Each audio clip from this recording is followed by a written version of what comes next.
Maryland residents are recovering after an overwhelming amount of rain ripped through our area yesterday evening. This is CTV News for Thursday, May 1st. I'm Denise Douglas. And I'm Byron Scott. Thank you for joining us. The floodgates of heaven and earth opened across our region. In our area, all 7 gates of the Duckett Dam on the Patuxent River were opened by WSSC. It forced hundreds of local residents in Laurel to be evacuated. Patricia Vallone is standing by one of those flooded areas of the city with an update. I'm standing in a parking lot near the Laurel train station, basically ankle deep in water. Now, this area is known for flooding during big rainstorms, but area residents say this time it was a bit different. And normally they give us a heads up when they're going to open the dam and open the floodgates and let us know that's going to happen so that we can get, cars moved, computers picked up, and, be ready for it. But we had no inkling that was going to happen. Everybody thought everything was good. Any idea at this point about how much damage is done because of the flood?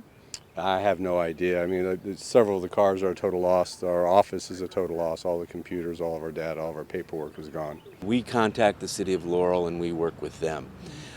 We always would like to give more notice. I mean, sometimes this case we had to move when we had to move last night late. But this has been brewing for days. We have been letting a little bit of water out and a little bit of water out days and days and days. And then we spotted this one trouble spot that up on the high part of the dam because that water rises and it was eroding ground below and we had to make a decision to move fairly quickly. We did give notice. I don't know exactly how much, but of course we would have liked to have been given more. Slightly upstream, closer to the dam, residents of a senior apartment complex were evacuated early this morning. Policemen knocked at the people's doors. This is the Selborne House, 501 Main Street. Knocked around 3:30, 4 o'clock this morning, each one's door, and told we had to evacuate. And we helped everybody that we could to get out.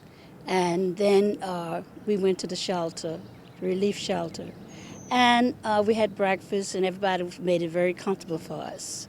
And then we left about approximately 9:30 by car. I came back home. And nearby the city's swimming pool, residents were awakened to a rush of running water. I've lived here about 20 years, and I live just up on Main Street, so I'm always familiar with what's going on down in the river. And I was really surprised this morning when I went out to feed the birds and I heard water rushing, and there was the river, really big. I thought I saw a pig in the backyard, but it turned out to be a very large possum headed down river really fast. And you think he was washed out? Yeah, I think he probably was washed out of his burrow or something. There's beavers down here too, but they probably got washed out too. And today's warm weather is expected to help the water recede quite fast. From Laurel, I'm Patricia Vallone for CTV News.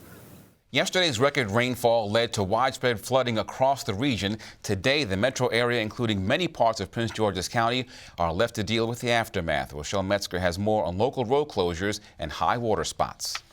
Here in Upper Marlboro, Water Street is underwater. The western branch of the Patuxent River is gushing across the roadway, which leads to both the county administration building and the courthouse. State Highway has set up trucks on both ends to make sure drivers don't attempt to come through. But that created quite a nightmare for those trying to get to work this morning. The rain has stopped, but now flooding is crippling parts of Prince George's. That's the gnarly end of it. Causing detours and delays for drivers like Russ Arlotta, an attorney who works in downtown Upper Marlboro. Everybody seems their patience are worn out on Main Street this morning, so I think a lot of people were struggling to get into town. Arlotta says here such events are an annual part of spring, but admits the gushing water is quite a sight. It's dramatic. Road conditions proved just as problematic on Route 4 near Wason's Corner. Earl Greer doesn't need wheels. He's got a kayak. We found him paddling down this access road to fish with friends. Current was very heavy. That's why I came back in so soon. The only time I've seen it like this was like 2 years ago and probably 4 years ago after the hurricanes. They came for catfish, but Booker Reese and Bo Clark did manage to catch a small bite. Yeah, nice day today. Traffic conditions won't put a damper on their day. They choose to look on the brighter side. I think later on this evening, it might get down and we might do some fishing down by that little pier down there. You might catch some carp Now, there is a silver lining for people who live and work in this area. As fast as the water rises, it subsides.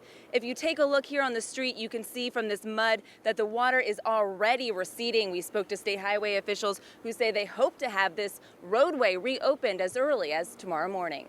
In Upper Marlboro, Rochelle Metzger, CTV News.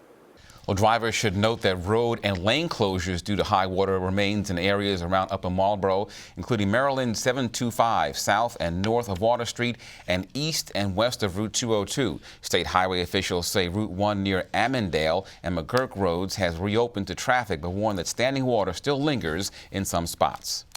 All that flooding, Byron, definitely quite a sight. Meanwhile, Governor's Bridge Road in Bowie remains closed because of high water. Rain completely flooded it yesterday, as you can see right there. Firefighters had to rescue a man whose SUV became stuck as he was trying to drive through it. Luckily, he wasn't injured. The road is expected to reopen sometime tomorrow. Over in Laurel, Brockridge Road was also closed because of the heavy rain, but should be clear for drivers today. A Glendale man is arrested after barricading himself inside his home, a home that he may have also set on fire. The entire incident started this morning when police went to the residence in the 11,000 block of Prospect Place to evict him, but he refused to leave. At some point, a shot was fired. Officials haven't said from who. Then the house went up in flames. Here's what one neighbor had to say about the incident that caused police to block off several streets in that area.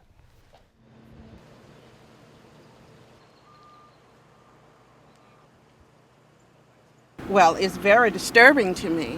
Yes, we've never had anything like this in this neighborhood for all of the years that I've been living here. How long have you lived here? 15 years. The suspect here he did sustain some minor injuries and transported to an area hospital for treatment. And you said at this point it does look like it was arson. It does appear to be arson. However, investigators are going to go in and do their best job to determine exactly what caused this fire. But at this point, there is an assumption of arson.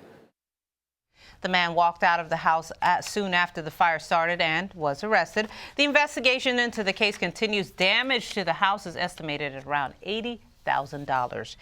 You are watching CTV News, and I'm Denise Douglas. And I'm Byron Scott. Coming